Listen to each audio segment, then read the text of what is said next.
மனம் மாறுங்கள், ஏனெனில் விண்ணரசு நெருங்கி வந்துவிட்டது. அக்காலத்தில் யோவான் கைது செய்யப்பட்டதை அறிந்த இயேசு கலிலேயாவுக்கு புறப்பட்டுச் சென்றார்.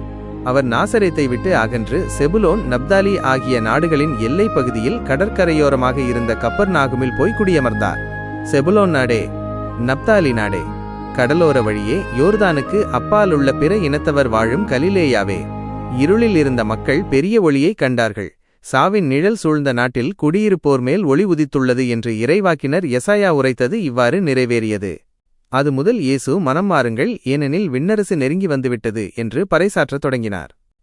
இயேசு கலிலேயா முழுதும் சுற்றி வந்து அவர்களுடைய தொழுகை கூடங்களில் கற்பித்து வந்தார். விண்ணரசு பற்றிய நற்செய்தியை பறைசாற்றினார். மக்களிடையே இருந்த நோய் நொடிகள் அனைத்தையும் குணமாக்கினார். அவருடைய புகழ் சிரியா நாடு முழுதும் பரவியது. பல்வேறு பிணிகளாலும் வேதனைகளாலும் வருந்திய நோயாளிகள், பேய் பிடித்தவர்கள், வலிப்பு நோயாளிகள், முடக்கு வாதமுற்றோர் ஆகியோரை மக்கள் அவரிடம் கொண்டு வந்தார்கள். அவர் அவர்களை குணமாக்கினார். கலிலேயா, தெக்கப்போலி, எருசலேம், யூதேயா, யோர்தானுக்கு அக்கறை ஆகிய பகுதிகளிலிருந்து பெருந்திரளான மக்கள் அவரை பின்தொடர்ந்தார்கள். குறுகிய தியானம். இன்றைய நற்செய்தி நமக்கு 2 முக்கியமான செய்திகளை வழங்குகிறது.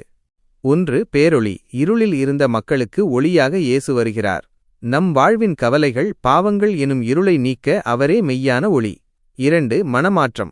விண்ணரசு நெருங்கிவிட்டது என்ற அழைப்பு நாம் நம் பழைய தவறான பாதைகளைக் கைவிட்டு இறைவனின் அன்பின் வழி நடக்க அழைப்பு விடுக்கிறது.